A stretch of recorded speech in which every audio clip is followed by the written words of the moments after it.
نوشاہی دواخانہ و دارالحجامہ۔ بسم اللہ الرحمن الرحیم۔ السلام علیکم تمام اہل وطن کو جشن آزادی مبارک۔ اللہ کریم اس وطن کو تا صبح قیامت قائم دائم شاد اور آباد رکھے، اس دعا کے ساتھ عزیز ہم وطنوں،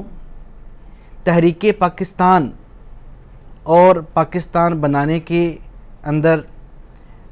جو لوگ شامل ہوئے ان کا مقصد کیا تھا، وہ کون کون سی شخصیات تھیں جن کا نام تاریخ میں ہم نے جو ہے وہ ظلماً لینا کم کر دیا یا چھوڑ دیا، اور ان کی قربانیاں، ان کی محنتیں ایسی ہیں کہ ہمارے سلیبس میں ان کے نام نہیں آتے۔ ان شخصیات کو بھی ہم ڈسکس کرنا ہے آج، اور ہم نے اس ملک کو کس مقصد کے لیے حاصل کیا تھا۔ کیا ملک حاصل کرنے کا مقصد، آزادی کا مقصد، آزادی والے دن اپنی بائک کا سلنسر نکال کے روڈ پہ لوگوں کو پریشان کرنے کا نام ہے؟ کیا آزادی جو ہے وہ ون ویلنگ کر کے اپنی جان کو خطرے میں ڈالنے کا نام ہے؟ یا آزادی سے مراد مذہبی، قانونی، اخلاقی جو دائرہ ہمارے لیے بنایا جاتا ہے اس سے باہر نکل کے اعمال، افعال اور اشغال کرنے کا نام ہے؟ کیا ہماری ماؤں، بہنوں، بیٹیوں نے جو اپنی عزتیں تار تار کروائی تھیں وہ اس لیے کروائی تھیں کہ جو اسلام کے نام پہ ملک بنے گا وہاں پہ آزادی والے دن ماؤں، بہنوں، بیٹیوں کے ساتھ جو ہے وہ بدسلوکی کی جائے گی؟ یا کیا ہمارے لاکھوں شہداء نے اپنی جانوں کا نذرانہ اس لیے پیش کیا تھا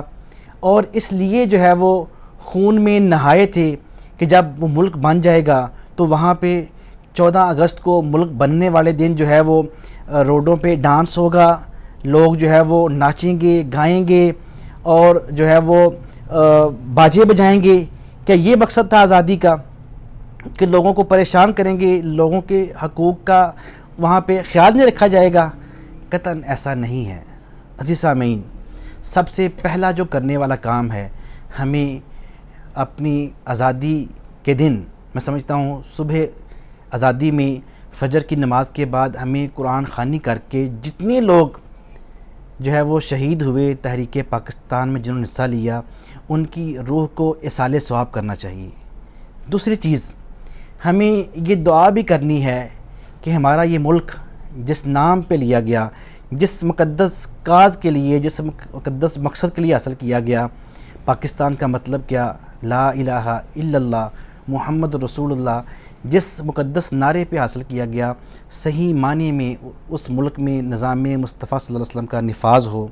صحیح معنی میں وہاں مساوات ہو، صحیح معنوں میں وہاں پہ جو ہے وہ اسلام کا جو ہے بول بالا ہو، صحیح معنوں میں وہاں پہ عدل ہو، انصاف ہو،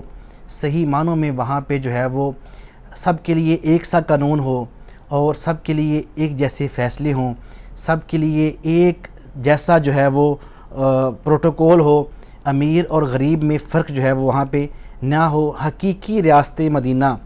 جس کا تصور نبی پاک صلی اللہ علیہ وسلم نے دیا تھا وہ جو ہے وہ قائم ہو، نہ کہ صرف خالی ایموشنل نعرے ہوں۔ عزیز سامعین، قائد اعظم علیہ رحمہ کانگریس سے جب مسلم لیگ میں آئے تو اس وقت تک تحریک پاکستان عروج پہ جو ہے وہ جا رہی تھی۔ سینکڑوں علماء و مشائخ جن کے نام آج نہیں لیے جاتے، جن میں پیر سید جماعت علی شاہ صاحب رحمۃ اللہ تعالیٰ علیہ محدث علی پوری، پیر آف برچونڈی شریف، اس کے علاوہ مولانا نعیم الدین مراد آبادی علیہ رحمہ، مولانا فضل حق خیر آبادی تحریک آزادی ہند کے ہیرو، ایسے ہی پیر آف مانکی شریف، قائد اعظم سے ان کے کتنے تعلقات تھے۔ مجھے یہاں پہ بنارس سنی کانفرنس کی وہ عظیم الشان تقریب جس میں پورے ہندوستان سے علماء اہل سنت جمع ہوئے اور انہوں نے وہاں پہ ایک بہت بڑا لاکھوں کی تعداد میں مجمع جمع کیا، اور اس کا جو اعلامیہ تھا اس کانفرنس کا وہ یہ تھا کہ اگر بالفرض محمد علی جناح مطالبہ پاکستان سے پیچھے ہٹ بھی گئے ہم تب بھی پاکستان بنا کے دم لیں گے۔ ان سینکڑوں علماء مشائخ کی قربانیوں کو فراموش نہیں کیا جا سکتا۔ ہمیں یاد کرنا ہے ان ناموں کو بھی جنہوں نے جو خاموش ہیرو ہیں ہماری تحریک کے، اور ہمیں ان شہداء کی عظمت کو سلام بھی پیش کرنا ہے، اور اس کے ساتھ ساتھ کچھ کرنے کے کام اور بھی ہیں۔ ہمیں آزادی کے دن صرف مادر پدر آزادی نہیں چاہیے کہ ہمارے نوجوان سڑکوں پہ جو ہے وہ وائلیشن کریں قانون کی، اس دن جو ہے وہ ٹریفک سگنل کی پابندی نہ ہو، اس دن جو ہے وہ اخلاقیات کی پابندی نہ ہو، اس دن جو ہے وہ مذہبی جو ایک لیمٹ ہے اس کو کراس کیا جائے۔ اس کا نام تو آزادی نہیں ہوتا۔ ایسی آزادی تو پھر جو ہے وہ بڑی خطرناک ہوتی ہے، ایسی آزادی سے تو پھر جو ہے وہ لا قانونیت پھیلتی ہے، ایسی آزادی سے تو پھر جو ہے وہ قوموں کا وقار مجروح ہوتا ہے۔ ہمیں ایک قوم بن کے ابھرنا ہے۔ عزیز سامعین، نبی پاک صلی اللہ علیہ وسلم کی حدیث مبارکہ ہے، حب الوطنی من الایمان، وطن سے محبت ایمان کا حصہ ہے، ایمان میں سے ہے۔ ہمیں اپنے وطن سے محبت کرنی ہے۔ ہمیں ایک پیغام مجھے اس آزادی کے دن یہ بھی دینا ہے کہ ہمیں میڈ ان پاکستان چیزیں بھی استعمال کرنی ہیں۔ ہم جتنی اپنے ملک کی بنی ہوئی چیزوں کو فروغ دیں گے، ہماری اکانومی جو ہے وہ ترقی کرے گی، ہماری معیشت ترقی کرے گی۔ آئیے ہم مل کر جو ہے وہ عہد کریں کہ ہم پاکستان کی بنی ہوئی چیزیں استعمال کرنے پہ جو ہے وہ زیادہ فوکس کریں گے۔ بامر مجبوری کوئی چیز جو ہے وہ باہر کی استعمال کرنی پڑ جائے تو، ورنہ ہمیں اپنے ملک کو جو ترقی دینی ہے تو اپنے ملک کی بنی ہوئی چیزوں کو جو ہے وہ استعمال کرنا ہے، ان کو عام کرنا ہے، تاکہ ہمارے ملک کے جو محنت کش ہیں، جو وہ چیزیں بناتے ہیں، ان کو فائدہ ہو، ان کے حالات بہتر ہوں۔ اور ہمیں یہ بھی دعا کرنی ہے کہ خدارا کاش وہ دن آئے کہ ساری پولیٹیکل پارٹیز، ہمارے تمام ملک کے ادارے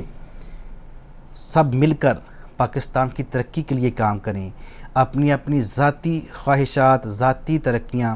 ذاتی فیصلے، ذاتی جو ہے مفادات ان کو چھوڑ کے ملک کی خاطر جو ہے وہ ایک ہو جائیں۔ ہم سب ایک ہو کے چلیں گے تبھی یہ ملک ترقی کرے گا۔ اور مجھے اس دن آزادی کے دن ایک بات اور بھی کرنی ہے، آئیے ہم سب پاکستانی بن جائیں، ہم اس بات پہ لڑنا چھوڑ دیں۔